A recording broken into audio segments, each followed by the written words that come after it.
On va tout de suite rejoindre l'équipe de 100 notre collègue Nouvelles. Mario Dumont. Bon après-midi, Mario. Bonjour. Le ministre de la Santé, Christian Dubé, qui a présenté plus tôt sa réforme du système de santé, l'Agence Santé Québec. Et certains, Mario, avaient prétendu que c'était un peu la continuité de la réforme de Gaétan Barrette. On va écouter ce qu'avait à dire là-dessus Christian Dubé. Est-ce que vous détricotez la réforme Barrette de 2015? Mon Dieu, que ça a été long avant d'avoir cette question-là. Écoutez, beaucoup de respect pour le docteur Barrette. J'ai dit, on a un style différent, mais je pense qu'on a vécu une chose différente aussi. On a vécu la pandémie. Puis la pandémie, pour moi, ça a été le plus grand fil conducteur de dire, on doit avoir le patient en tête. Je m'excuse, là. C'est important, les médecins, c'est important, nos infirmières.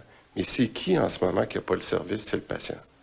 Alors moi, comparé avec la réforme X ou Y, c'est pas ça qui est mon point. Mario, crois-tu que grâce à Santé Québec, on va pouvoir améliorer les soins aux patients? On l'espère. Je pense qu'on met des conditions pour que... Parce que cette fameuse phrase vide, là, que le patient est au centre des décisions, mais tu sais, dans les faits... quand les gestionnaires sont pris avec une bureaucratie tellement lourde puis des conventions collectives empilées de tous les groupes, finalement, il y a un point où tu dis, il n'en reste plus de place pour le patient. Là, je veux dire, c'est un milieu de travail qui se gère en soi pour les gens qui y travaillent, puis le patient, il y a le problème parce que là, il encombre la salle d'attente.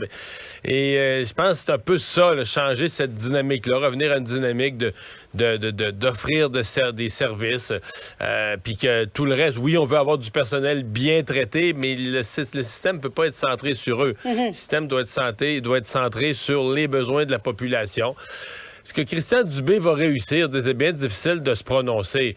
Mais bon, tu sais, les comparaisons avec Gaétan Barrette, c'est amusant. Les partis d'opposition ont joué ce jeu-là pendant 24 heures, puis c'était plutôt habile de leur part, parce que Gaétan Barrette a eu des propos positifs à l'endroit de la réforme de Christian Dubé, mais de partout, là, des anciens libéraux, des anciens qui ont ministre de la Santé du PQ, de partout.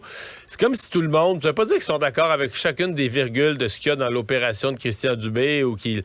Mais de partout, on entend des voix qui disent « Aïe, là, faut que ça marche. Faut que ça marche. » Et même ce matin, David Levine, là, qui a été... C'est drôle parce que c'est François Legault qui était le ministre de la Santé sous Bernard Landry, quand M. Levine, qui lui avait passé sa vie dans le secteur de la santé, était le ministre délégué à la Santé. Et il me confiait ce matin que si Bernard Landry avait donné le feu vert, là, ils ont eu le rapport de Michel Clerc qui proposait cette idée d'une agence santé. Là, on remonte 22 ans passés. On remonte 22 ans dans le temps. Et il me disait que si, bon, M. Landry avait des réticences, évidemment, lui était élu par, il reprenait l'intérim de Lucien Bouchard, avait une fin de mandat à exécuter. C'était pas des conditions peut-être aussi idéales que ce qu'a Christian Dubé. Donc, ils se sont fait dire non par le boss. Mais ce qu'il me disait, c'est que si Bernard Landry avait donné le feu vert à l'époque, c'est ça qu'il faut faire, il aurait déjà été prêt à aller de l'avant à l'époque, là. Qu'en pensent les syndicats? Reste avec nous, Mario. On va aller tout de suite retrouver la présidente de la FIC, Julie Bouchard, qui vient de se joindre à nous. Bon après-midi à vous, Mme Bouchard. Bonjour, Mme Marcoux. Premières impressions de cette réforme? Première impression, vraiment réforme mammouth. Deuxièmement, à la lecture très rapide, parce que c'est très lourd. Oui. J'ai encore de la misère à voir quel est l'impact positif pour les professionnels en soins dans ce projet de loi. Alors, espérons que lorsque nous aurons fini d'éplucher les 1200 articles, on va voir quelque chose qui serait peut-être intéressant pour les professionnels en soins, mais à première vue, ce n'est pas le cas. Donc, jusqu'à présent, cette nouvelle agence, vous voyez rien de positif pour vos professionnels? Rien? Pour les professionnels en soins, rien. On parle d'un employeur unique. Oui. Actuellement, on en a 34 et la gestion est tellement difficile à faire. Alors, imaginez avec un seul employeur qui va gérer 350 000 travailleuses et travailleurs du réseau de la santé. Deuxièmement, on parle beaucoup de mobilité. On entend quoi par mobilité? Puisque, bon, la mobilité ne vient pas créer d'attraction et de rétention dans le réseau de la santé. Non, mais en même temps, attendez, Mme Bouchard, une infirmière qui est tannée du trafic à Montréal, qui a envie d'aller dans le Bas-Saint-Laurent, elle va pouvoir le faire sans perdre ses acquis. C'est pas positif, ça?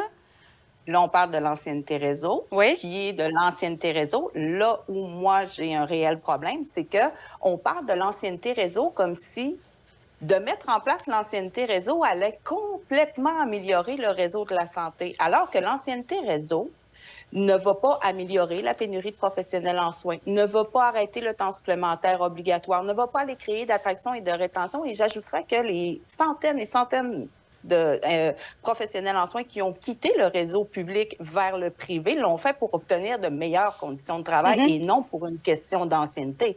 Alors, les impacts positifs, peut-être, pour certaines personnes, justement, de se rapprocher de leur domicile ou tout simplement de retourner dans leur région d'origine. Maintenant, il y a quand même des impacts négatifs à ne pas négliger, puisqu'on les a vécus lors des dernières réformes, qui fait en sorte que on vient déstabiliser les équipes de soins.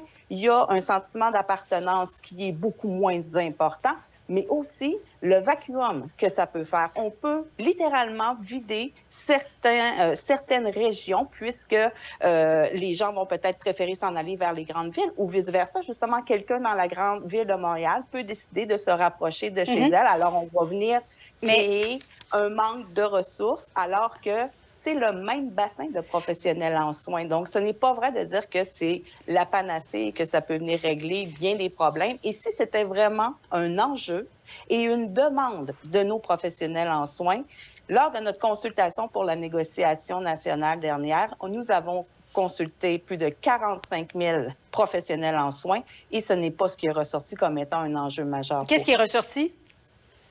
Au niveau des conditions de travail, la surcharge de travail, une loi sur les professionnels en soins. Et vous pensez que si on éparpille mieux les différents professionnels de la santé dans les différentes régions du Québec pour répondre aux besoins, ça ne va pas améliorer les conditions de travail? Éparpiller mieux les professionnels en soins, d'un, il faut qu'elles désirent. S'éparpiller. Oui, mais il y en a qui désirent le faire, Mme Bouchard. Vous pensez qu'il n'y a aucun de vos membres qui a envie de déménager en Gaspésie? Je n'ai pas dit qu'il y avait aucune de mes membres qui désirait s'en aller vers d'autres régions. J'ai dit que ce n'était pas la grande majorité de mes membres. Et là où il faut faire attention, justement dans le discours que l'on tient sur l'ancienneté réseau, c'est comme de quoi la population allait avoir un service, un meilleur service ou encore des meilleurs soins, alors que ce n'est pas le cas. La personne qui quitte l'hôpital Maisonneuve-Rosemont pour s'en aller travailler en Montérégie-Ouest, eh bien, elle vient créer un manque à gagner et on n'a personne d'autre pour venir la remplacer. Mais il y a peut-être quelqu'un qui serait intéressé à se rapprocher. Madame Bouchard, vous êtes d'accord, le statu quo, ça ne fonctionne pas en ce moment?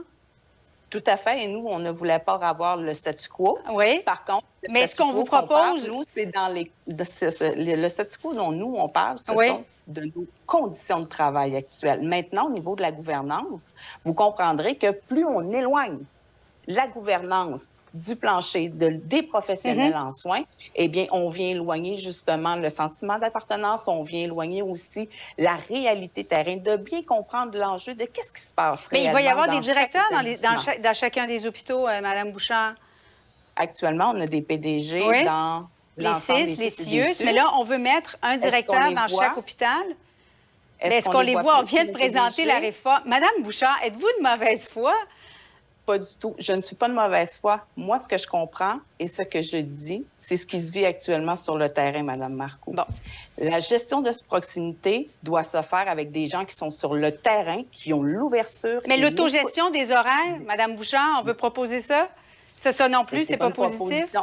L'autogestion des horaires, Mme Marcoux, c'est déjà en place. Mais pas partout, Mme Bouchard. La convention collective, c'est dans une grande majorité des établissements au Québec. Il y a encore quelques récalcitrants, mais sinon, l'autogestion des horaires fait déjà partie de plusieurs établissements. Et ça s'est négocié lors de la négociation nationale, qui fait partie de la convention collective qui prend fin, justement, demain et qui devra se poursuivre dans la négociation actuelle. Julie Bouchard, présidente de la FIC. Merci beaucoup, Mme Bouchard, d'avoir été des nôtres. Merci, bonne journée. À vous aussi.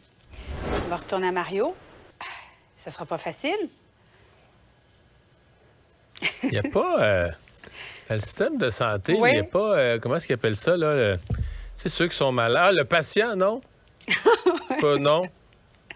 Mais en même temps, ça prend des infirmières pour s'occuper du patient. Oui, je comprends. Je comprends, mais la première question, là, tu as répondu, mais il n'y a rien là-dedans pour nos professionnels en soins, mais c'est pas ça, là. C'est une réforme de la santé, oui, pour que les gens soient dans des conditions de gestion, mais c'est pour les patients. S'il n'y avait pas de monde malade, on n'aurait pas de système de santé. C'est pour ça que tu te mets dans la peau de Christian Dubé, là, puis t'amènes toute une armée de gens avec tous des intérêts et des lobbies pour eux. Tout essaie de ramener tout ce monde-là vers le patient. C'est pas pour rien là, que des décennies des ministres de la Santé se sont cassés les dents. C'est extrêmement, extrêmement difficile. Puis tu sais, quand t'as dit, la réforme n'amènera pas le problème de pénurie de personnel. Ben là, je veux dire, Christian Dubé n'a jamais promis ça. Il n'y a rien, là. Il n'y a rien que le Parlement peut faire pour régler instantanément la pénurie de personnel, là. On manque de personnel. Bon, on a tout fait. On a augmenté les salaires pour essayer d'en ramener. On a mis des bonifications pour les retraités, les faire durer une année de plus. Il y a toutes sortes de petites choses comme ça qu'on peut faire. Mais on n'imprimera pas du nouveau personnel. Donc, c'est certain que si on attend une solution qui va faire apparaître du personnel, on n'aura jamais rien. Mais je pense que Christian Dubé est quand même conscient. Puis là, ce qui va être la difficulté, c'est qu'on comprend que dans la tête de Mme Bouchard, ça va être aussi vrai pour les autres syndicats, ils se disent, regarde, là, on est en égo. Mais là, t'es en égo, tout est négociable. Fait qu'on va pas dire que le projet du gouvernement est bon. Non, mais on va garder, un point positif, non, mais on va garder l'élastique. T'en demandes trop. Oui, non, mais sûrement. l'idée, c'est de garder l'élastique tendu. Oui. L'idée, c'est de garder l'élastique tendu, de dire, nous, là, on se boque, tout est mauvais, on se braque de telle sorte que là, ben, on pense qu'avec ça, le gouvernement va offrir 0,5%, 1% de plus, des meilleures conditions pour essayer d'adoucir le discours. Ça n'a jamais de fin. On est dans une dynamique. Je vais t'avouer, tu sais, moi, autant le syndicaliste dans le secteur privé, je comprends, là, t'as une grosse compagnie multinationale, fait des profits, il y a une représentation des employés pour dire, attends une minute, là, si tu fais X milliards de profits par année, nous autres, c'est nous autres qui fait l'ouvrage, il y a un pourcentage de ça qui revient aux travailleurs. Puis si jamais tu fais la grève, ben là, il y a quelque chose. L'employeur perd ses profits. Mais le syndicalisme dans le secteur public, comme on l'a pratiqué au Québec depuis quelques années, puis je sais là, que c'est constitutionnel, puis c'est reconnu par la Cour suprême, mais ça n'a plus de bon sens. Sincèrement, parce que il n'y a plus une institution qui fait des profits, là. C'est l'argent des contribuables qui sert à offrir des services publics dans une organisation où personne ne fait des profits. C'est d'essayer ensemble de s'organiser des services d'éducation, des services de santé. Puis on a permis au fil des années, leur donnant des droits de grève, toutes sortes de patentes à des gens, de s'organiser, de devenir des tout-puissants là-dedans, de se bâtir des petits royaumes et des lobbies. Alors, le syndicalisme du secteur public est allé beaucoup, beaucoup, beaucoup trop loin. Puis là, dans le fond, ça se défait plus. Puis là, on essaie de contourner ça, puis de faire des réformes pour essayer de faire marcher ça malgré les obstacles que sont devenus ces très puissants lobbies. Mais faut y penser, là, c'est un vrai, vrai, vrai problème. Mario, merci beaucoup. Bon après-midi à toi. Au revoir. Au revoir. Il ne mord pas à l'hameçon des fausses nouvelles.